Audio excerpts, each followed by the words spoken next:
আসসালামু আলাইকুম। সবাইকে স্বাগত জানাচ্ছি আজকের ভিডিওতে। আজকে আমরা আলোচনা করব জাতীয় বিশ্ববিদ্যালয়ের আইসিটি ব্যবহারিক যে ল্যাব রিপোর্ট সেটি কিভাবে লিখতে হয়। আ জাতীয় বিশ্ববিদ্যালয় ২০২৪-২৫ শিক্ষাবর্ষ থেকে অনার্সের সকল বিষয়ের জন্যই আইসিটিটাকে বাধ্যতামূলক করেছে এবং সেই আইসিটি আ ল্যাবের জন্য অর্থাৎ ব্যবহারিকের জন্য ল্যাব রিপোর্টটা কিভাবে লিখতে হয় সেই বিষয়টা আমরা আজকে আলোচনা করব। তো শুরুতে আমরা একটু পরিচিত হই যে ব্যবহারিক পরীক্ষার যে নাম্বার বন্টন, সেই নাম্বার বন্টনের সাথে পরিচিত হই। ব্যবহারিক পরীক্ষায় মোট নাম্বার হচ্ছে ২৫। এর মধ্যে আপনারা এখানে দেখতে পাচ্ছেন ল্যাবরেটরি পরীক্ষা এখানে দেওয়া আছে ২ × ৮ নাম্বার হচ্ছে ১৬। এটার মানে হচ্ছে আপনি যে ফাইনাল যে প্র্যাকটিক্যাল পরীক্ষাটা দিবেন, সেখানে আপনাকে ২ টা এক্সপেরিমেন্ট লিখতে হবে। প্রত্যেকটি হচ্ছে ৮ নাম্বার করে। তার মানে হচ্ছে ২ টা এক্সপেরিমেন্টের জন্য আপনার নাম্বারটা হচ্ছে ১৬। দেন হচ্ছে রিপোর্ট বুক লেখা অর্থাৎ ল্যাবরেটরি রিপোর্ট যেটা মূলত আজকে আমরা আলোচনা করব। সেই ল্যাব রিপোর্টের জন্য নাম্বার বরাদ্দ হচ্ছে ৫ এবং আপনাকে ল্যাবরেটরি পরীক্ষা অর্থাৎ লিখিত কিংবা কোথাও যদি কম্পিউটার যদি না থাকে সেক্ষেত্রে হয়তো কাগজ কলমে হয়তো এই ল্যাবরেটরি পরীক্ষাটা দেয়া লাগতে পারে। সো ল্যাবরেটরি পরীক্ষাটা দেয়ার পরে আপনাকে অবশ্যই মৌখিক পরীক্ষা অর্থাৎ ভাইবা দিতে হবে এবং সেই ভাইবার জন্য নাম্বার বরাদ্দ আছে হচ্ছে ৪। এই হচ্ছে টোটাল ২৫ নাম্বারের। অর্থাৎ আবারও যদি একটু আমরা সামারি করি যে ল্যাবরেটরি পরীক্ষা যেটা এটা মূলত আপনাকে কম্পিউটারে যেকোনো ২ টা কাজ করতে হবে। কোন ২ টা কাজ সেটা হয়তো লটারি করে হয়তো সিদ্ধান্ত নিবেন। দেন ল্যাব রিপোর্ট যেটা বা রিপোর্ট বুক লেখা সেটা আপনাকে আগেই লিখে রাখতে হবে। সেই নির্দিষ্ট দিনে হয়তো সেটাকে নিয়ে আপনাকে উপস্থাপন করতে হবে এবং পরীক্ষার পরে আপনাকে ভাইবা ফেস করতে হবে। এই হচ্ছে টোটাল ২৫ নাম্বারের বন্টন। এবার যদি আমরা একটু সিলেবাসটা একটু দেখে নেই। অর্থাৎ এই যে ল্যাব রিপোর্ট যেটা বলা আছে যার জন্য ৫ নাম্বার বরাদ্দ, সেই ল্যাব রিপোর্ট লিখার জন্য আসলে কোন আ সিলেবাসের আলোকে আপনাকে ল্যাব রিপোর্টটা তৈরি করতে হবে। তো সেই আ এক্সপেরিমেন্ট গুলার জন্য যে অধ্যায়গুলো আছে সেটার মধ্যে ১ম যে ইউনিটটা আছে সেটার মধ্যে আছে যেমন কিছু উদাহরণ এখানে দেওয়া আছে সেটা হইতে পারে assemble different hardware অর্থাৎ একটা কম্পিউটারের মধ্যে যে হার্ডওয়্যার গুলো থাকে সেই হার্ডওয়্যার গুলোকে কিভাবে একটাকে আরেকটার সাথে অ্যাসেম্বল করতে হয় কিংবা জোড়া লাগাতে হয়। দেন বিভিন্ন ধরনের সফটওয়্যার কিভাবে কম্পিউটারে ইনস্টল করতে হয়। এই জাতীয় বিষয়গুলো আ থাকতে পারে। এখান থেকে আপনার শিক্ষক ডিসাইড করবেন যে আপনাকে কোন এক্সপেরিমেন্ট গুলা লিখতে হবে। দেন আমরা যদি হচ্ছে ইউনিট 3 এর মধ্যে আসি আ সেখান থেকে থাকতে পারে Microsoft Word এর উপরে। অর্থাৎ Microsoft Word এর উপর কোনো একটা কাজ আপনাকে করতে হবে। সেটা হতে পারে কোনো একটা সিভি তৈরি করা, অথবা হতে পারে কোনো একটা ক্লাস রুটিন তৈরি করা, অথবা কোনো একটা বিষয়ের উপরে রিপোর্ট তৈরি করা। এরকম যেকোনো একটা বিষয়ে আপনাকে কাজ করতে হবে।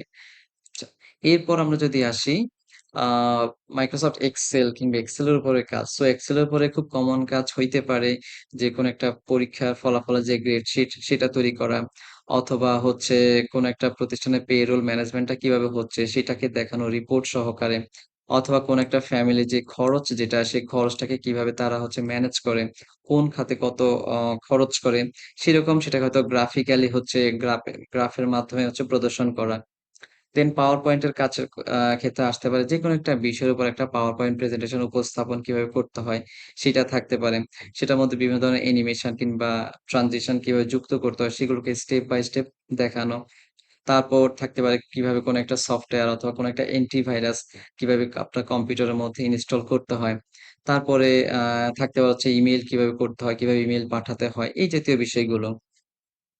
আ এর পরবর্তীতে থাকতে পারে হচ্ছে কিভাবে হচ্ছে ডেটাকে কালেক্ট করতে হয় এবং ডেটাকে ভিজুয়ালাইজ করতে হয়। অর্থাৎ ডেটা এনালাইসিস যে অংশটা আছে সেখান থেকে ডেটাকে কালেক্ট করা, ডেটাকে প্রসেস করা, দেন ফাইনালি ডেটা ভিজুয়ালাইজ করা।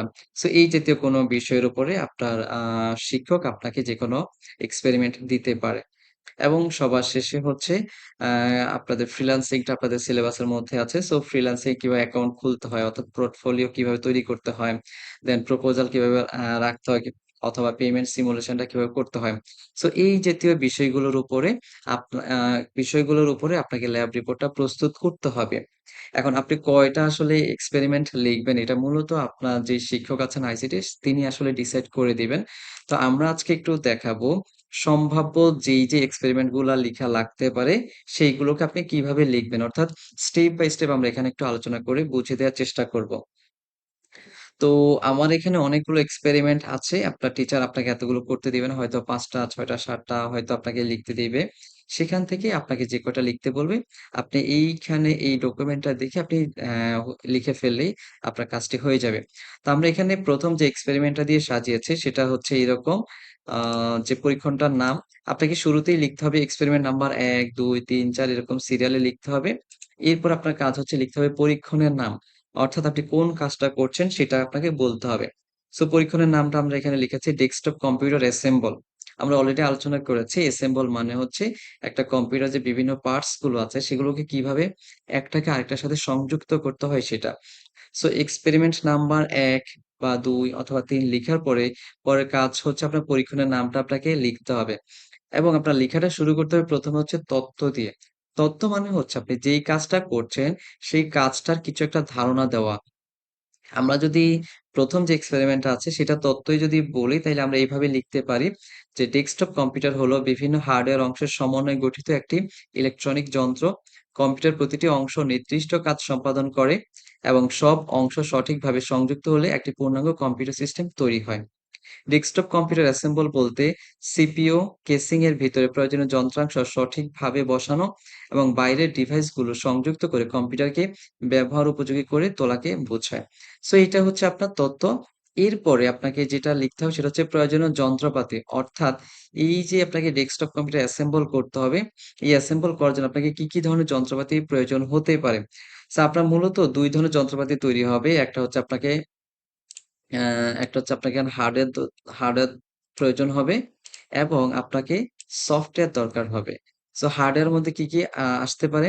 হার্ডওয়্যারের গুরুত্বপূর্ণ অংশগুলো হচ্ছে এই এক্সপেরিমেন্টের জন্য সিপিইউ কেসিং লাগবে, মাদারবোর্ড লাগবে, প্রসেসর লাগবে, র‍্যাম, দেন হার্ড ডিস্ক অথবা SSD, power supply unit, monitor, keyboard, mouse, data কেবল এবং পাওয়ার কেবল। দেন সফটওয়্যার অর্থাৎ আপনারা জানেন যে কম্পিউটার অপারেট করার জন্য একটা সফটওয়্যার অবশ্যই থাকতে হয় যেটাকে বলা হয় অপারেটিং সিস্টেম। সফটওয়্যার কম্পিউটারের মধ্যে অবশ্যই অপারেটিং সিস্টেম ইনস্টল করা থাকতে হবে। এটা উইন্ডোজও হতে পারে, লিনাক্স হতে পারে কিংবা ম্যাক ওএসও হতে পারে। এরপর আপনাকে যে অংশটা লিখবেন সেটা হচ্ছে প্রয়োজনীয় যন্ত্রপাতি ব্যবহার। প্রয়োজনীয় যন্ত্রপাতি মানে হচ্ছে আপনাকে চেক করতে হবে যে ১ম এ সব হার্ডওয়্যার অংশ সঠিকভাবে আছে কিনা সেটা আপনাকে পরীক্ষা করতে হবে। দেন বিদ্যুৎ সংযোগ বন্ধ রেখে আপনাকে কাজ করতে হবে। আদারওয়াইজ আপনি ইলেকট্রিক শক খাওয়ার সম্ভাবনা থাকবে। এবং ধুলো এবং স্থির বিদ্যুৎ থেকে যন্ত্রাংশকে আপনাকে অবশ্যই রক্ষা করতে হবে। এইবার আসে হচ্ছে কার্যপ্রণালী অর্থাৎ এই যে অ্যাসেম্বল করার যে কাজ, এইটা আপনি কিভাবে করবেন? তো আপনার ১ম কাজ হবে সিপিইউ কেসিং খুলে একটি সমতল স্থানে আপনাকে রাখতে হবে। দেন মাদারবোর্ড কেসিং এর ভিতরে সঠিকভাবে বসাইতে হবে। এইটা আসলে আমি তো আসলে লিখার কাজটা করছি। সো আপনারা যদি কাজটা অ্যাকচুয়ালি করেন অর্থাৎ বিভিন্ন অংশকে যদি আপনারা অ্যাসেম্বল করেন, তাহলে আপনাকে আসলে আমার এই ব্যাপার বলার দরকার হবে না। বাট অনেক জায়গাতেই হয়তো কম্পিউটার ডেস্কটপ, ল্যাপটপ কোনটাই হয়তো নাই। সেই কারণে আসলে আমাদেরকে এভাবে বলে বোঝানোর চেষ্টা করছি। সো আসলে এই যে সিপিইউ যে কেসিং আছে সেটার মধ্যেই আসলে বিভিন্ন স্লট আছে। তো ওই নির্দিষ্ট স্লটে আপনি নির্দিষ্ট অংশটা আপনি রাখবেন। আমরা যদি ৩ নাম্বার অংশটার কথা বলি সেটা হতে পারে এরকম মাদারবোর্ডের প্রসেসর সঠিকভাবে স্থাপন করতে হবে। প্রসেসরের উপর কুলিং ফ্যান সংযুক্ত করতে হবে। র‍্যাম মাদারবোর্ডের নির্দিষ্ট স্লটে আপনাকে বসাবেন এবং হার্ড ডিস্ক অথবা সলিড স্টেট ডিভাইস যেটা আছে সেটা ক্যাসিং এর ভিতরে আপনি বসাবেন। এইভাবে সবগুলা স্টেপ আপনি একটার পর একটা আপনি এখানে আ বর্ণনা করবেন। সো আপনি এইখানে একটু ছবির মাধ্যমে একটু দেখানোর চেষ্টা করেছি যে কম্পিউটার যে অংশগুলো আছে সেইগুলা অর্থাৎ এইটাই হচ্ছে মূলত কেসিং। এটার ভিতরে আসলে সবগুলো অংশকে ঢুকাইতে হয় যে পাওয়ার সাপ্লাই কিংবা র‍্যাম অথবা হার্ড ডিস্ক প্রত্যেকটা অংশ আসলে এটার ভিতরে আসলে আমাদেরকে ঢোকাতে হবে। এরপর আপনাকে একটা ফলাফল লিখতে হবে। ফলাফল মানে কি? যে আপনি সবকিছু বর্ণনা করার পরে বলবেন যে উপরোক্ত ধাপগুলো অনুসরণ করে সফলভাবে একটি ডেস্কটপ কম্পিউটার অ্যাসেম্বল করা হয়েছে। অ্যাসেম্বলের পর কম্পিউটারটি সঠিকভাবে চালু হয়েছে এবং স্বাভাবিকভাবে কাজ করছে। সো এইভাবে আপনি এক্সপেরিমেন্টটাকে শেষ করবেন। এবার আসি আমরা অন্য আরেকটা এক্সপেরিমেন্ট আলোচনা করি। সো এটাকে আমরা নাম দিলাম যে এক্সপেরিমেন্ট নাম্বার ২। এরপরে কাজ হচ্ছে পরীক্ষণের নাম। পরীক্ষণের নামটা এরকম হতে পারে, মাইক্রোসফট ওয়ার্ড ব্যবহার করে সিভি তৈরি করা। আচ্ছা, এরপর আসে হচ্ছে তথ্য যেটা একটু আগে বলেছিলাম। ১ম এ এক্সপেরিমেন্ট নেম, এক্সপেরিমেন্ট নাম্বার, তারপর হচ্ছে এক্সপেরিমেন্টের নাম বা পরীক্ষণের নাম, তারপর হচ্ছে তথ্য। তথ্য মানে সিভি কি জিনিস আপনি সেটা সম্পর্কে একটু ধারণা দিলেন এবং এখানে যে আছে আপনি জাস্ট এতটুকু লিখলেই আপনার হয়ে যাবে। সো আপনি ১ম এ তথ্যটা লিখবেন। এরপর একইভাবে অর্থাৎ ১ম কাজটা আমরা যেভাবে করেছিলাম এখানে একইভাবে লিখবেন আপনাকে প্রয়োজনীয় যন্ত্রপাতি। প্রয়োজনীয় যন্ত্রপাতি মানে হচ্ছে আপনার কিছু হার্ডওয়্যার লাগবে এবং কিছু সফটওয়্যার লাগবে। হার্ডওয়্যার মানে আপনি একটা কম্পিউটার বললেন, কম্পিউটারের মধ্যেই সবকিছু আছে। দেন সফটওয়্যার কি? সফটওয়্যার মানে হচ্ছে অবশ্যই আপনার কম্পিউটারের মধ্যে একটা অপারেটিং সিস্টেম থাকতে হবে। সো আমরা এখানে অপারেটিং সিস্টেমটা নির্দিষ্ট করে দিয়েছি যে অপারেটিং সিস্টেম 11।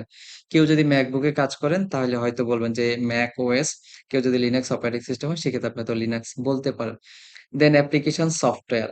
অ্যাপ্লিকেশন সফটওয়্যার মানে আমরা যেহেতু বলছি আমাদের কাজটা হচ্ছে এখানে মাইক্রোসফট ওয়ার্ড ব্যবহার করে সিভি তৈরি করা। তার মানে আমাকে এখানে বলবো অ্যাপ্লিকেশন সফটওয়্যারটা হচ্ছে একটা মাইক্রোসফট ওয়ার্ড আমার কম্পিউটারের মধ্যে ইনস্টল করা থাকতে হবে। সো এই ৩ টা হচ্ছে আমার জন্য প্রয়োজনীয় যন্ত্রপাতি। এবার আসি প্রয়োজনীয় যন্ত্রপাতির ব্যবহার অর্থাৎ যন্ত্রগুলোকে আমরা কিভাবে ব্যবহার করব। সো ১ম এ আমাদের যেটা করতে হয় যে কাজের শুরুতে কম্পিউটারের বৈদ্যুতিক সংযোগ ঠিক আছে কিনা পরীক্ষা করি। এইটা আসলে ল্যাপটপের ক্ষেত্রে আসলে ওভাবে খুব একটা প্রযোজ্য না। এরপরও আমরা যখন আসলে রিপোর্ট লিখি আমরা সাধারণত একটু সুন্দর করে সাজিয়ে গুছিয়ে লিখি। সেই কারণে এই কথাটি বলা। এরপর আপনি বলবেন বৈদ্যুতিক সংযোগ ঠিক থাকলে কম্পিউটারের পাওয়ার সুইচ অন করে কম্পিউটার চালু করি। আমরা সবাই জানি যে পাওয়ার বাটন থাকে ল্যাপটপ কিংবা ডেস্কটপ যেটাই আমরা ব্যবহার করি। সো আমরা যে পাওয়ার বাটনটি আছে সেটা চেপে ধরে আমরা আমাদের কম্পিউটারটিকে অন করব। এরপরে অপারেটিং সিস্টেম চালু হলে প্রয়োজনীয় অ্যাপ্লিকেশন সফটওয়্যার মাইক্রোসফট ওয়ার্ড চালু করব। অর্থাৎ আপনারা জানেন কম্পিউটার অন করার পর মাইক্রোসফট ওয়ার্ড আপনাকে ওপেন করতে হবে। এবার আসি আপনি কাজটা কিভাবে করবেন? সো কাজটা করব আমরা এভাবে লিখবো যে কম্পিউটার চালু থাকা অবস্থায় স্টার্ট মেনু থেকে মাইক্রোসফট ওয়ার্ডটাকে আমরা চালু করি। এরপর আপনাকে বলতে হবে একটি নতুন ব্ল্যাংক ডকুমেন্ট নির্বাচন করি। ডকুমেন্টে ১ম এ নাম এবং যোগাযোগের তথ্য লিখি। তারপর পর্যায়ক্রমে শিক্ষাগত যোগ্যতা, দক্ষতা, অভিজ্ঞতা অন্যান্য প্রয়োজনীয় তথ্য সঠিকভাবে আমরা লিখবো। এরপর আমরা বলব প্রয়োজন অনুযায়ী ফন্ট সাইজ, বোল্ড, অনুচ্ছেদ বিন্যাস, বুলেট ব্যবহার করে সিভিটিকে সাজাই। সিভি সম্পন্ন হলে ফাইলটিকে নির্দিষ্ট নামে সংরক্ষণ করি। সো আপনি যদি কম্পিউটার ব্যবহার করে আপনি একটা সিভি তৈরি করেন, আপনি যদি কম্পিউটার ব্যবহার করে সিভি তৈরি করেন তো আ সেটি এরকম দেখবে। আপনি শুরুতে হয়তো লিখতে পারেন যে কারিকুলাম ভিটাe বলতে পারেন। দেন আপনার নাম থাকবে, আপনার ঠিকানা থাকবে, মোবাইল নাম্বার থাকবে, আপনার ইমেইল থাকবে। দেন সিভিটা সাধারণত এই ফরমেটে আমরা লিখি। দেন আপনার কেরিয়ার অবজেক্টিভ কি সেটা বলবেন। দেন আপনার শিক্ষাগত যোগ্যতাগুলাকে বলবেন। তারপর আপনার কোন, কোন ভাষা দক্ষতা আছে সেগুলাকে বলবেন। আপনার কি, কি ধরনের পার্সোনাল স্কিলস আছে সেই বিষয়গুলোকে আপনি শেয়ার করবেন। তো এটা খুব ছোট করে একটা সিভি দেখানো হয়েছে। সো এইভাবে আপনি সিভিটা আ করবেন এবং আপনাকে শেষে বলতে হবে ফাইল সংরক্ষণ। অর্থাৎ আপনি যে একটা সিভি তৈরি করলেন, আপনারা জানেন কম্পিউটারে কোনো কাজ করলে সেটাকে সেভ করতে হয়। তো সেটাকে এখানে আপনি কিভাবে সেভ করবেন সেটা এখানে বলা আছে। আপনি লিখবেন যে ফাইল সংরক্ষণ। এরপর আমরা লিখব ফাইল মেনুতে ক্লিক করে সেভ এস ক্লিক করে কোনো একটা নামে এটাকে সেভ করবেন। আমি এখানে সেভ করেছি hasib.docx নামে আপনি এটাকে সেভ করেছেন। এইভাবে আপনি আপনার কাজগুলাকে করবেন। এইবার আমি আসছি এক্সপেরিমেন্ট নাম্বার ৩ এ। এইটাও হচ্ছে মাইক্রোসফট ওয়ার্ড ব্যবহার করে কিভাবে রিপোর্ট তৈরি করবেন সেইটার একটি এক্সপেরিমেন্ট দেখানো হয়েছে। তো শুরুতেই যেটা বলেছি, আপনার টিচার আসলে আপনাকে বলে দিবেন কোন, কোন এক্সপেরিমেন্ট গুলো আপনি করবেন। সো আমার বিশ্বাস যে এক্সপেরিমেন্ট গুলো আপনাকে করতে দিবে সবগুলো এখানে আছে। আপনাকে যেটা, যেটা করতে বলে শুধুমাত্র এই ডকুমেন্টটা দেখে আপনি ওই কাজগুলাকেই করবেন। সো আপনাকে যদি বলে যে মাইক্রোসফট ওয়ার্ড ব্যবহার করে একটা রিপোর্ট তৈরি করো। তো একইভাবে শুরুতে আপনাকে তথ্যটা লিখতে হবে। তারপর হচ্ছে প্রয়োজনীয় যন্ত্রপাতি। এই অংশগুলো সব ক্ষেত্রে মোটামুটি কমন থাকবে। হার্ডওয়্যার থাকবে, সফটওয়্যার থাকবে, অ্যাপ্লিকেশন সফটওয়্যার থাকবে। দেন প্রয়োজনীয় যন্ত্রপাতির ব্যবহারটা আপনি লিখবেন। লেখার পরে আপনার কাজ হচ্ছে আ কার্যপ্রণালী অর্থাৎ আপনি কাজটা কিভাবে করেছেন সেটাকে স্টেপ বাই স্টেপ আপনি এখানে বর্ণনা করবেন। বর্ণনা করার পর হচ্ছে ফলাফল অর্থাৎ আপনি যে রিপোর্টটা করেছেন, সেই রিপোর্টটা আসলে কিরকম সেটা আপনি এখানে দেখাবেন। সো আমরা এখানে যে উদাহরণ হিসেবে যে রিপোর্টটা দেখেছি সেটা হচ্ছে বিষয়বস্তু হচ্ছে সড়ক দুর্ঘটনা এবং এটার প্রতিকার। তো রিপোর্ট মানে আপনাকে শুরু করতে হবে একটা ভূমিকা থাকবে। ভূমিকা মানে সড়ক দুর্ঘটনা বলতে কি বোঝায় বা এটার ফলে কি হচ্ছে না হচ্ছে সেটা আপনি একটা ভূমিকা দিবেন। এরপর আপনি মূল আলোচনায় যাবেন। তারপর হচ্ছে প্রতিকারটা কিভাবে সম্ভব হতে পারে সেটা আপনি বলবেন এবং সবার শেষে আমরা উপসংহার দিব। এবং আপনারা হয়তো জানেন যখন কোনো রিপোর্ট তৈরি করা হয়, সেখানে আপনাকে অবশ্যই হচ্ছে তারিখ দিবেন এবং শেষে হচ্ছে প্রতিবেদনটা কে প্রস্তুত করেছেন সেই ব্যক্তির নাম থাকবে। সাধারণত পুরা নাম লিখে না, সাধারণত সংক্ষেপে নামটা লিখে দেন হচ্ছে আপনার আমি যেহেতু এটা একাডেমিক অর্থাৎ আপনাকে যেহেতু প্র্যাকটিক্যাল পরীক্ষার জন্য ল্যাব রিপোর্ট তৈরি করছেন সেই আলোকে এখানে একটু দেখিয়েছে। সো আপনার এখানে শ্রেণীর রোলটা কত সেটা একটু আপনি হয়তো বলে দিতে পারেন। আমি উদাহরণ হিসেবে এখানে দেখিয়েছি যে অনার্স প্রথম বর্ষ কুমিল্লা সরকারি কলেজ জাতীয় বিশ্ববিদ্যালয়। সো এইভাবে অর্থাৎ হুবহু আপনি এই জিনিসটা লিখে দিলে আপনার কাজটা হয়ে যাবে। সো এই ছিল আচ্ছা, এরপর আপনাকে যেটা করতে হবে ফাইলটাকে সংরক্ষণ করতে হবে। সো আগের মতোই ফাইল মেনুতে ক্লিক করে সেভ এজ অপশনে গিয়ে রিপোর্ট ডট ডকএক্স অর্থাৎ যেকোনো একটা নাম আপনাকে ফাইলটিকে সংরক্ষণ করতে হবে।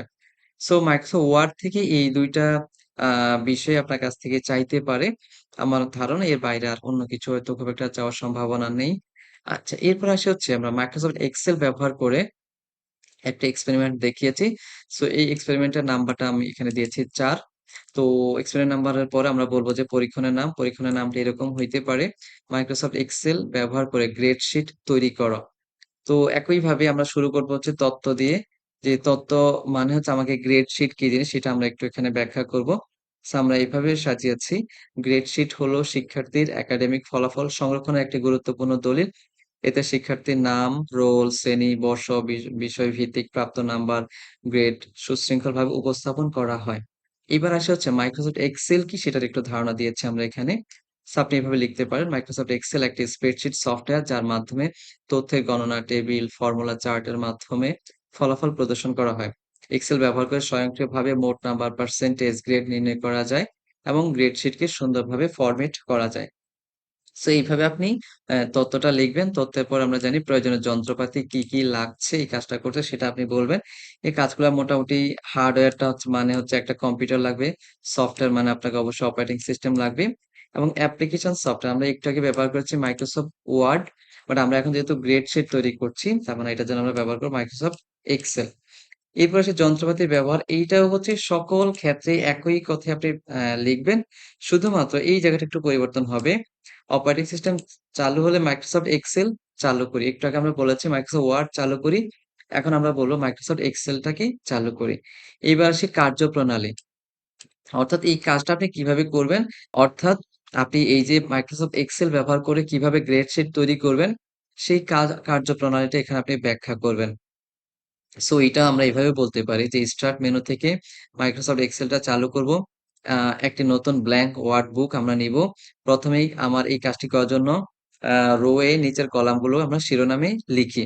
প্রথম রোতে আমরা এই কলামগুলোকে নিব। কলাম থাকতে পারে serial, course code, number of credits, তারপরে in course marks, written marks, total marks obtained, grade points. এই কলামগুলো থাকতে পারে অর্থাৎ আমরা এখানে দেখাই তাইলে আপনাদের বুঝতে সহজ হবে।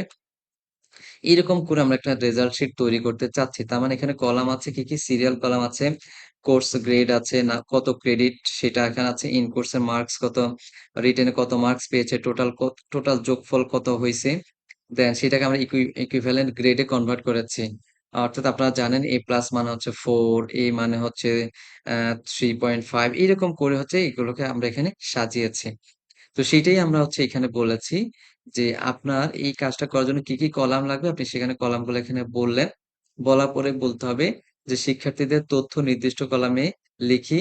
প্রয়োজন অনুযায়ী এক্সেল ফর্মুলা ব্যবহার করে হিসাব করি। ফরম্যাটিং ব্যবহার করে heading, bold, border, centre alignment করি। ফাইলটিকে গ্রেডশিট.xls নামে সংরক্ষণ করি। সো যখনই আপনি মাইক্রোসফট এক্সেল যেহেতু আমরা ব্যবহার করছি, এক্সেলে এই কাজগুলাকে আমরা কিভাবে হিসেব করছি। অর্থাৎ এখানে ক্যালকুলেশন নামে আপনাকে ক্যালকুলেশনটাকে আপনাকে এখানে লিখতে হবে। সো আমরা ক্যালকুলেশনটা এইভাবে দেখিয়েছি যাতে করে সহজেই বোঝা যায়। এখানে ২ টা কলাম দেখতে পাচ্ছেন। একটা কলাম ১ম এ হচ্ছে কলামের নাম অর্থাৎ এইটা এখানে আমরা যেগুলো লিখেছি serial, course code, number of credit সেইগুলো এবং এইখানে হচ্ছে ব্যবহৃত সূত্র অর্থাৎ সূত্রটা আমরা কি সূত্র লিখেছি সেটা আমরা এখানে দেখিয়েছি। সো যাদের মাইক্রোসফট এক্সেল সম্পর্কে ধারণা আছে আপনারা জানেন যে সূত্রগুলো কিভাবে লিখতে হয়। সো সেই আলোকে আমরা এখানে সেই সূত্রগুলোকে লিখেছি। আর আপনার যদি মাইক্রোসফট এক্সেল এ কাজ করার অভিজ্ঞতা না থাকে তাহলে এখানে যেভাবে দেখতে পাচ্ছেন আপনি জাস্ট হুবহু এখানে এভাবে লিখে দিবেন। সো এখানে মূলত যেই কলামগুলোর মধ্যে ক্যালকুলেশন আছে শুধুমাত্র সেগুলোকেই দেখানো হয়েছে। সো গ্রেড পয়েন্ট এটাকে ক্যালকুলেশন করতে হয়, দেন লেটার গ্রেড এটাও ক্যালকুলেশন করতে হয়। দেন পয়েন্টটা অর্থাৎ কত পয়েন্ট পেয়েছে কোন একজন শিক্ষার্থী সেটা কিভাবে ক্যালকুলেশন করতে হয় সেটা এখানে দেখিয়েছি এবং তার হচ্ছে total grade point average GPA কত হয়েছে সেটা এখানে আমরা দেখিয়েছি। এবং যারা কাজ করে তাদের ধারণা আছে যে যেকোনো ফর্মুলাকে সমান চিহ্ন দিয়ে লিখতে হয়। সো আমরা সেইভাবে লিখেছি। এখানে আন্ডারলাইন দেওয়া আছে, নিচে দাগ দেওয়া আছে, আপনি চাইলে সেই দাগ দেওয়াটা স্কিপ করতে পারেন। আচ্ছা, এরপর ফলাফল অর্থাৎ অ্যাকচুয়াল যে কাজটা আপনি করেছেন সেই কাজটা আসলে কিরকম সেটা আমরা এখানে দেখিয়েছি।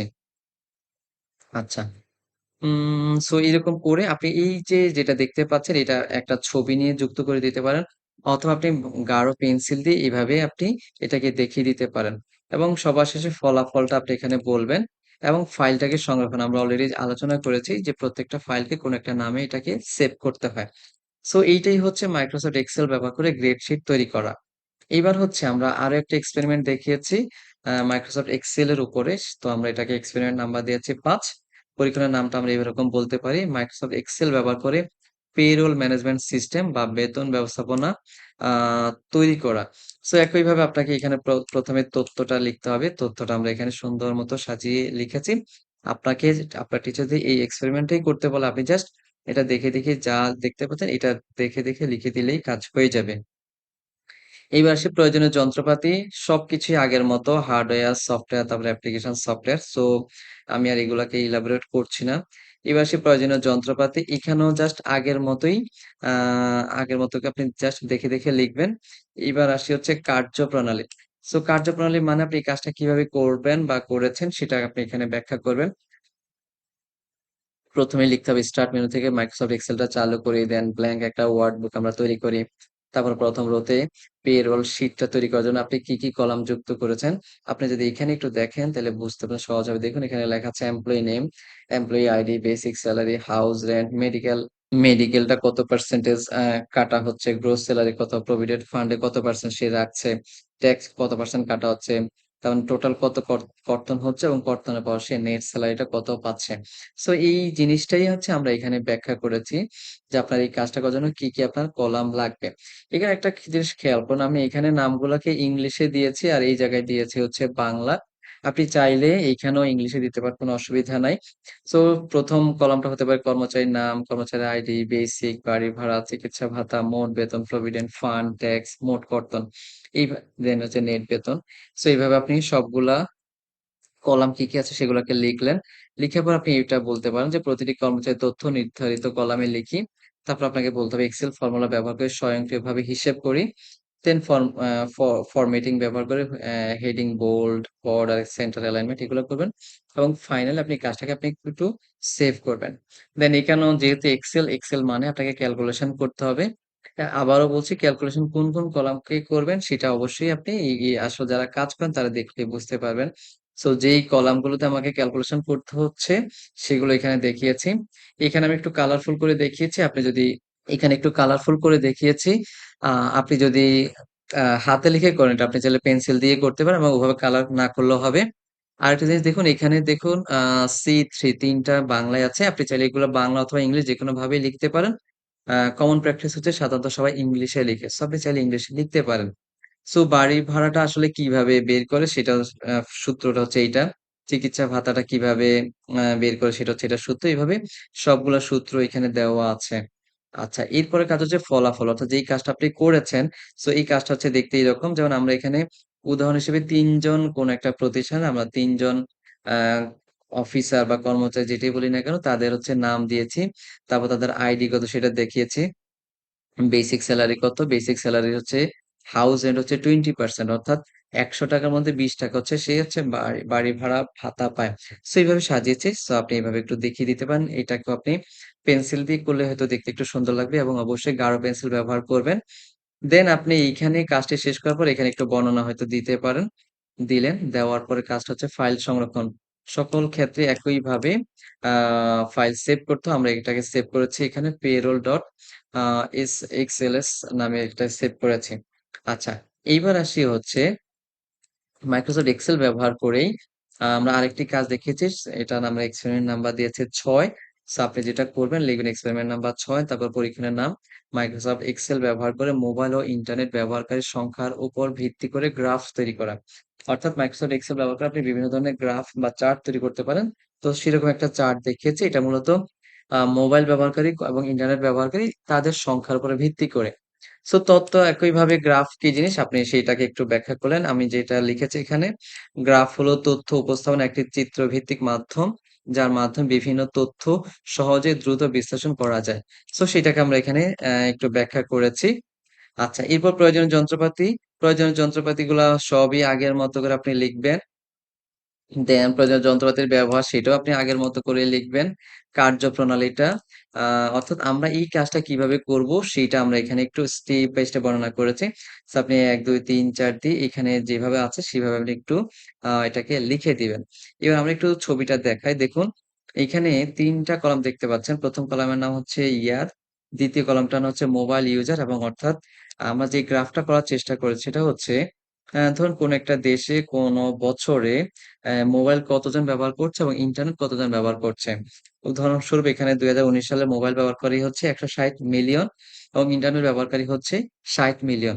এভাবে ১৯, ২০, ২১, ২২, ২৩ ৫ টি ভিন্ন, ভিন্ন সালের জন্য মোবাইল ব্যবহারকারী এবং ইন্টারনেট ব্যবহারকারীদের তথ্য দেওয়া আছে। এইখানে আমি বার চার্টের মাধ্যমে কম্পারিজনটা দেখিয়েছে। দেখুন আ ২০১৯ এ যদি বলি ২০১৯ এ মোবাইল ব্যবহারকারী ১৬০। সো আমরা যদি ধরি এটা হয় ১৬০। আর আমরা দেখতে পাচ্ছি ইন্টারনেট ব্যবহারকারীর সংখ্যা কম। সো লালটা দিয়ে আমরা বুঝিয়েছি হচ্ছে ইন্টারনেট ব্যবহারকারীর সংখ্যা। সো এইভাবে আপনি চাইলেই হচ্ছে চার্ট তৈরি করতে পারেন। দেন এখানে একটু বর্ণনা দিতে পারেন ১-২ লাইনে। দেন ফাইলটাকে আপনাকে সংরক্ষণ করতে হবে সেটা আমরা বললাম। এরপরে আসি হচ্ছে আ পাওয়ার পয়েন্টে চলে যাই। সো পাওয়ার পয়েন্টের আমরা এক্সপেরিমেন্টটা শুরু করেছি এক্সপেরিমেন্ট নাম্বার ৭ দিয়ে। ১ম এ পরীক্ষণের নাম শিক্ষা ব্যবস্থায় ইন্টারনেটের ভূমিকা নিয়ে পাওয়ার পয়েন্ট প্রেজেন্টেশন। একইভাবে আপনাকে তত্ত্ব লিখতে হবে। তত্ত্বটি এরকম হতে পারে একাডেমিক প্রেজেন্টেশন হলো কোনো নির্দিষ্ট বিষয়ের উপর তথ্য সমৃদ্ধ, সুসংগঠিত ব্যবস্থাপনা যা সাধারণত শিক্ষামূলক উদ্দেশ্যে ব্যবহৃত হয়। প্রেজেন্টেশনের মাধ্যমে জটিল বিষয় সহজভাবে উপস্থাপন করা যায়। শ্রোতাদের মনোযোগ আকর্ষণ করা সম্ভব হয়। সো আপনি এখানে তথ্যটা লিখবেন। তথ্য লেখার পর প্রয়োজনীয় যন্ত্রপাতি আগের মতোই থাকবে। শুধুমাত্র শুধুমাত্র অ্যাপ্লিকেশন সফটওয়্যারটা এতক্ষণ ছিল মাইক্রোসফট আ এক্সেল, এখন আমরা বলব মাইক্রোসফট পাওয়ার পয়েন্ট। এরপর আসি হচ্ছে প্রয়োজনীয় যন্ত্রপাতি। প্রয়োজনীয় যন্ত্রপাতিটাও হচ্ছে সেইম সকল এক্সপেরিমেন্টের ক্ষেত্রে এটা সেইম থাকবে। শুধু এই জায়গাটা অপারেটিং সিস্টেম চালু হলে মাইক্রোসফট পাওয়ার পয়েন্ট চালু করি। এবার আসে কার্যপ্রণালী। কার্যপ্রণালীর মানে হচ্ছে আপনি এই কাজটা কিভাবে করবেন সেটাকে আপনি একটু স্টেপ বাই স্টেপ আপনি এখানে বর্ণনা করবেন। শুরুটা এরকম হতে পারে স্টার্ট মেনু থেকে মাইক্রোসফট পাওয়ার পয়েন্ট ওপেন করি। অ্যা একটি নতুন ব্ল্যাংক প্রেজেন্টেশন তৈরি করি। ১ম স্লাইডে প্রেজেন্টেশনের শিরোনাম লিখি। এটা হতে পারে এরকম impact of internet on education. ২য় স্লাইডে হইতে পারে যে ভূমিকা বা ইন্ট্রোডাকশন যোগ করি। পরবর্তীতে যে স্লাইড গুলো হয়তো আপনি ইন্টারনেটের সংজ্ঞা, শিক্ষা, ইন্টারনেটের ব্যবহার, শিক্ষা, ইন্টারনেটের সুবিধা, আ শিক্ষা, ইন্টারনেটের অসুবিধা এই জাতীয় বিষয়গুলোকে আপনি দেখাবেন এবং প্রয়োজন অনুযায়ী আপনি ছবি এবং বুলেট পয়েন্ট ব্যবহার করবেন। সো এইভাবে আপনি স্টেপ বাই স্টেপ এটাকে আপনি বর্ণনা করবেন। সো এই কাজটা যদি আমরা করি আসলে আ পাওয়ার পয়েন্ট প্রেজেন্টেশন যদি তৈরি করি তখন এইরকম সাধারণত আসবে। সো আপনি যেটা করবেন এইরকম করে একটু বর্ডার দিয়ে ১ম এ একটু বড় করে লিখে দিবেন। Impact of internet on education. Then এটা একটু ছোট। আপনার এখানে ফন্ট সাইজটা হইতে পারে হচ্ছে ৪০ অর্থাৎ একটু বড় করে আপনি এটাকে লিখে দিবেন। দেন এই লেখাটা একটু ছোট। এটা হচ্ছে একটা স্লাইড। দেন এটা এরকম আরেকটা স্লাইড থাকতে পারে। একইভাবে বর্ডার দিয়ে আপনি হয়তো বুঝাই দিলেন যে ২য় স্লাইডের নাম হচ্ছে ইন্ট্রোডাকশন। এখানে কি, কি বিষয় আপনি আলোচনা করেছেন একটু ছোট করে বুলেট দিয়ে আপনি দেখাই দিলেন। দেন ৩ নাম্বার স্লাইডটা এরকম হতে পারে। Use of internet in education. এগুলাকে আপনি অবশ্যই আপনি পেন্সিল দিয়ে করবেন তাইলে দেখতে সুন্দর লাগবে এবং গাঢ় পেন্সিল। তারপর স্লাইডটা হতে পারে এরকম advantages of internet in education. Then এটার উপরে কিছু পয়েন্ট দিলেন। এই বুলেট গুলো আপনি যেকোনো বুলেট পয়েন্ট আপনি ব্যবহার করতে পারবেন। দেন আমরা একটু দেখেছি disadvantage of internet in education. So এটা ব্যবহার এইভাবে ডিসঅ্যাডভান্টেজটা আপনি হয়তো বর্ণনা করলেন। দেন সবার শেষে আপনি হয়তো একটা কনক্লুশন ড্র করলেন। সো আপনি যদি কাজ করে থাকেন তাহলে আপনার জন্য কাজটা সহজ। আর যদি কাজ করার অভিজ্ঞতা না থাকে জাস্ট আপনি দেখে, দেখে এটা লিখে দিলেই আপনার কাজটা হয়ে যাবে। এরপর আসি হচ্ছে ফাইলটাকে সংরক্ষণ যেটা আমরা সবগুলোতেই করি। সো এখানে আপনাকে ফাইলটাকে সংরক্ষণ করতে হবে। আচ্ছা। সো আমরা পাওয়ার পয়েন্টে একটা দেখিয়েছি আপনি এরকমভাবে আ আপনার টিচার সাধারণত কোনো একটা বিষয়ের উপরে অর্থাৎ কোনো একটা সফটওয়্যার উপরে একটা কাজই দেয়ার কথা। এই বিষয় যদি দেয় I hope যে এখান থেকেই আপনি দেখে, দেখে লিখে ফেলতে পারবেন। এইবার আসি হচ্ছে আমরা ডেটা ভিজুয়ালাইজেশনটা করি। সব এটা আসলে হচ্ছে খুব টিচারদের খুব এক্সপার্ট হন মেশিন লার্নিং, ডিপ লার্নিং বা হচ্ছে ডেটা এনালাইসিস এর মতন বিষয়গুলোতে। সেই ক্ষেত্রে হয়তো এরকম জিনিসগুলো আপনাকে দিতে পারে। আদারওয়াইজ হয়তো উপরেরগুলা দিয়ে আপনার কভার হয়ে যাবে। সো আমরা এটাকে এক্সপেরিমেন্ট নাম্বার দিয়েছি ৮। পরীক্ষণের নামটা এরকম হতে পারে ম্যাটপ্লটলিব এবং সিবর্ন ব্যবহার করে লাইন প্লট অঙ্কন করা। অর্থাৎ এগুলো একটু অ্যাডভান্স বিষয়। কারো যদি অভিজ্ঞতা না থাকে তাইলে হয়তো কাজটা করা কঠিন। সো যদি আপনার যদি এক্সপিরিয়েন্স না থাকে আপনি জাস্ট সিম্পলি এখানে যা লেখা আছে সেভাবে আপনি এখানে লিখে দিবেন। যে তত্ত্ব লিখবেন, তত্ত্বের মধ্যে ম্যাটপ্লটলিব বলতে কি বোঝায়, সিবর্ন বলতে কি বোঝায়, লাইন প্লট কি জিনিস সেটা আপনি এখানে একটু ব্যাখ্যা করুন। অর্থাৎ জাস্ট আপনি এখানে দেখে দেখে লিখলে আপনার কাজটা হয়ে যাবে। দেন হচ্ছে যন্ত্রপাতি মানে হার্ডওয়্যার, সফটওয়্যার এই পর্যন্ত ঠিক থাকবে। দেন অ্যাপ্লিকেশন সফটওয়্যার এই কাজটা করার জন্য আপনাকে আপনার কম্পিউটারের মধ্যে পাইথন ইনস্টল করা থাকতে হবে। দেন হচ্ছে কোডিং করার জন্য জুপিটার নোটবুক অথবা পাইচার্ম অনেকগুলো অ্যাপ্লিকেশনের মাধ্যমে এই কাজগুলা করা যায়। অথবা গুগল কোল্যাব আছে, যারা কাজ করেন তারা জানেন। সো এই পাইথনটা লাগবে, তার সাথে হয়তো আপনি জুপিটার নোটবুক অথবা কোল্যাব, গুগল কোল্যাব এরকম কোনো একটা নাম লিখে দিলে হবে। আমরা যেহেতু এখানে জুপিটার নোটবুক লিখেছি, সো আপনি দেখে দেখে লিখলে এটাই লিখতে পারেন। এবার সে প্রয়োজনীয় লাইব্রেরি। লাইব্রেরি কি আমি সেই ব্যাখ্যায় যাচ্ছি না। আপনি জাস্ট দেখে দেখে ম্যাটপ্লটলিব এবং সিবর্নটা লিখে দিলেন। এবার সে যন্ত্রপাতির ব্যবহার এটাও হচ্ছে আগের মতোই আপনি লিখবেন। শুধুমাত্র অপারেটিং সিস্টেম চালু হলে পাইথন পরিবেশ জুপিটার নোটবুকটা আপনি চালু করবেন অথবা গুগল কোল্যাব যেটা আপনি ব্যবহার করছেন সেটাকে আপনি চালু করবেন। দেন আসি কার্যপ্রণালী। কার্যপ্রণালীটাও হচ্ছে আপনি এখানে যেভাবে বলা আছে আপনি জাস্ট এটা দেখে দেখে সুন্দর মতো লিখে ফেলবেন। দেন হচ্ছে কোডটা অর্থাৎ এই কাজটা কি, এই লাইন প্লট যেটা বললাম সেই কাজটা আপনি কিভাবে করবেন সেটাই আর কি। তা আমরা এখানে মূলত যেটা করেছি একটু আগে যে আমরা একটু উপরে যাই, একটু দেখেন আমরা যে প্লট এঁকেছিলাম, এই যে বার প্লট এঁকেছিলাম এই প্লটটাকে আমরা আসলে প্রোগ্রামের মাধ্যমে করতে পারি। তো সেটাই আমরা মূলত এখানে দেখাচ্ছি আপনাদেরকে। তো সেটার জন্য আমরা ওই জায়গায় আসলে কোনো প্রোগ্রাম লিখি না এক্সেলে, বাট আমরা যদি হচ্ছে এটাকে জুপিটারে করি বা হচ্ছে আমরা যদি ম্যাটপ্লটলিব বা সিবর্ন ব্যবহার করি সেক্ষেত্রে অবশ্যই আমাদের কোড করতে হবে। সেই কোডটা কিভাবে করবেন সেটা আমরা এখানে দেখিয়েছি। সো আপনার যদি এইগুলোর ধারণা না থাকে জাস্ট আপনি সিম্পলি এটা লিখে দিবেন। দেখে দেখে লিখে দিলে আপনাকে কাজটা হয়ে যাবে। সো লিখলেন, লিখার পর ফলাফলটা আপনি যদি রান করেন তাহলে এইরকম আপনি লাইন প্লট দেখতে পারবেন। সো লাইন প্লট মানে হচ্ছে এখানে দেখুন এক্স অক্ষ বরাবর আমরা ইয়াটাকে দেখাইছি এবং ওয়াই অক্ষ বরাবর আমরা ব্যবহারকারীকে কত মিলার সেটা দেখিয়েছি। এবং দেখুন এই যে নীল কালার যেটা সেটা হচ্ছে মোবাইল ইউজারকারী এবং লাল কালারটা দিয়ে আমরা ইন্টারনেট ব্যবহারকারীর সংখ্যাটাকে দেখিয়েছি। সো লাইন প্লট মানে হচ্ছে এটা এরকম দুইটা আপনি লাইন পেয়ে যাবেন। দেন এটাকে যেকোনো একটা নামে আপনি এটাকে আপনি সেভ করে রাখবেন। আচ্ছা, এরপর হচ্ছে আমরা একইভাবে ম্যাটপ্লটলিব এবং সিবন ব্যবহার করে এটা আমরা যে একটু আগে যেটা এঁকেছি সেটা ছিল লাইন প্লট আর একটা বার প্লট এখানে দেখিয়েছি। সো একই কথা, যাদের এগুলোর কাজ করার অভিজ্ঞতা নেই আপনারা শুধুমাত্র দেখে দেখে লিখলেই হয়ে যাবে। তথ্যটা এখানে লিখবেন। তথ্য লেখার পরে আপনার কাজ হচ্ছে হার্ডওয়্যার গুলা কি কি, একটু আগে যে হার্ডওয়্যার গুলো বলেছি বা যন্ত্রপাতি বলেছি সেইভাবে লিখলেই কাজটা হয়ে যাবে। এবার প্রয়োজনীয় যন্ত্রপাতি সেটাও আপনি জাস্ট আগের মতো করে লিখে দিলেই হবে। দেন কার্যপ্রণালী। কার্যপ্রণালীটাও হচ্ছে জাস্ট দেখে দেখে লিখবেন যাদের অভিজ্ঞতা নাই। আর যারা কাজ করেছেন তারা আই হোপ যে খুব আনন্দ পাবেন এই কাজগুলা করতে। সো আপনি কার্যপ্রণালীটা এখানে লিখবেন। লিখার পরে আপনাকে কোড, এখানে হচ্ছে আপনি বার প্লটের জন্য কোডটা কিভাবে লিখতে হয় সেটা এখানে দেওয়া আছে। সো এই কোডটা আপনার এখানে লিখলেন। লিখার পরে আপনি যখন রান করবেন দেন আপনি এরকম একটা রেজাল্ট পাবেন। সো অর্থাৎ আমরা যেটা মাইক্রোসফট এক্সেলে দেখিয়েছিলাম সেটা ছিল বার প্লট। সো আমরা এই কাজটা হচ্ছে সিবর্ন এবং ম্যাটপ্লট ব্যবহার করে করতে পারি। সেটাই এখানে আমরা দেখিয়েছি। সো এইভাবে আপনি এটাকে অবশ্যই একটু ছবি এঁকে পেন্সিল দিয়ে সুন্দর মতো কালার পেন্সিল দিয়ে আপনি চাইলে এই কাজটা করে ফেলতে পারেন। সো এইভাবে আপনারা একটু কাজগুলা করে দেখাবেন। দেন সবার শেষে কাজ হচ্ছে ফাইলটাকে সংরক্ষণ করতে হয়। সো কোনো একটা নামে এটাকে সেভ করবেন। দেন আরো একটা এক্সপেরিমেন্ট দেখিয়েছি। সেটা হচ্ছে একইভাবে ম্যাটপ্লটলিব এবং সিবর্ন ব্যবহার করে হিস্টোগ্রাম বা হিস্ট প্লট কিভাবে করতে হয় সেটা একটু দেখিয়েছি। সো আবারও বলছি, আপনার টিচার যদি খুব এক্সপার্ট হন এইসব বিষয়ে সেক্ষেত্রে হয়তো আপনাকে এগুলো দেখাইতে পারে। Otherwise Microsoft Word, Excel, PowerPoint এগুলো দিয়ে হয়তো কাজ শেষ হয়ে যেতে পারে। সো আপনাকে এখানে তথ্যটা লিখতে হবে। তথ্যের পরে যন্ত্রপাতি কি, কি লাগবে সেটা আপনারা একটু দেখাবেন। দেন যন্ত্রপাতি কিভাবে ব্যবহার করতে হয় সেটা আপনি বলবেন। কার্যপ্রণালী আগের মতোই আপনি অনুসরণ করবেন। দেন কোডটা আগের মতোই বলবো। জাস্ট আপনি দেখে, দেখে এখানে যা আছে আপনি সেটাই হচ্ছে দেখে, দেখে লিখে ফেলবেন। এরপর হচ্ছে ফলাফল। সো আপনি যখন হচ্ছে হিস্ট্রি প্লট করবেন তখন দেখতে এরকম আসবে। এক্স অক্ষ বরাবর আমরা দেখিয়েছি মার্কস, ওয়াই অক্ষ বরাবর নাম্বার অফ স্টুডেন্টস। সেরকম করে একটা প্লট আপনি এঁকে দিবেন। দেন ফাইনালি আপনার কাজ হচ্ছে এটাকে সেভ করা।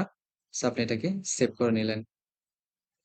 দেন হচ্ছে ১১ নম্বর এক্সপেরিমেন্টটা হচ্ছে একইভাবে ম্যাটপ্লটলি এবং সিবন ব্যবহার করে বক্স প্লট দেখিয়েছি।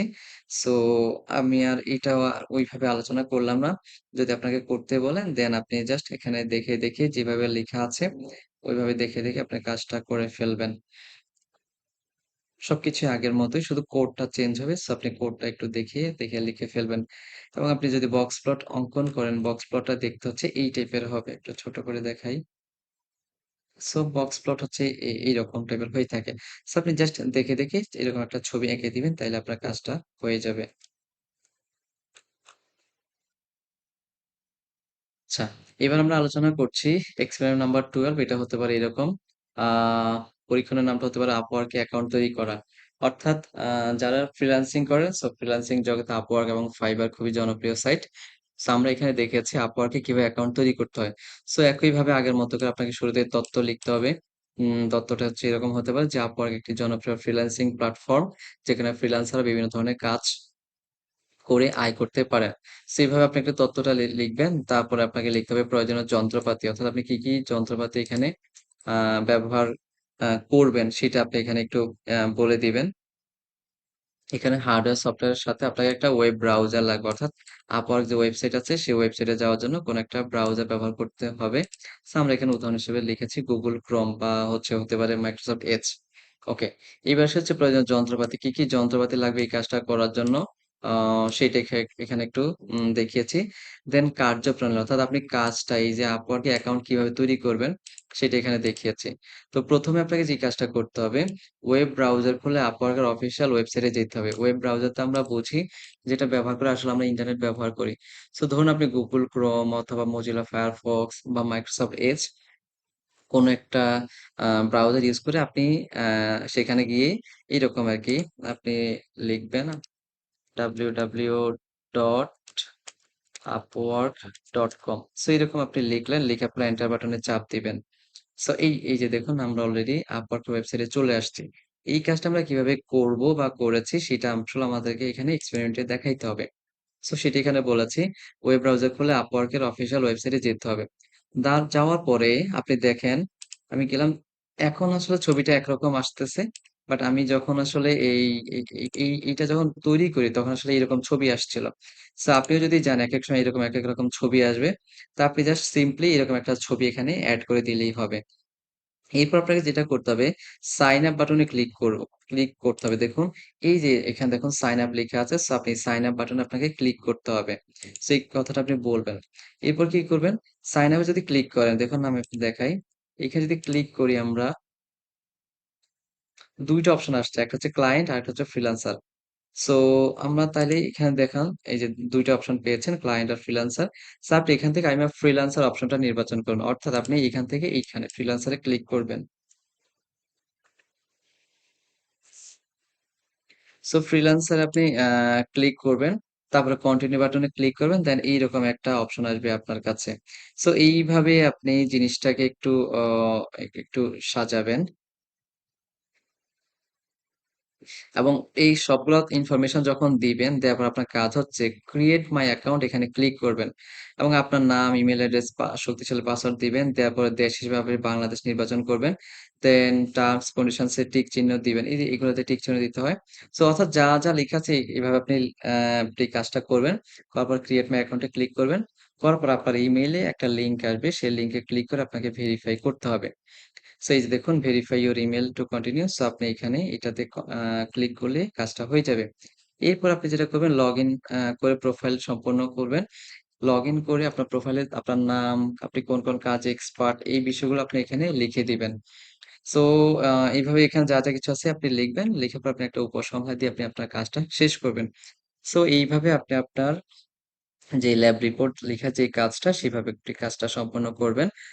সো এরপরও যদি আপনার কোথাও বুঝতে কোনো কনফিউশন থাকে দেন অবশ্যই কমেন্ট করে জানাবেন। আমরা চেষ্টা করব আপনাদের সেই বিষয়গুলোকে অ্যাড্রেস করার জন্য।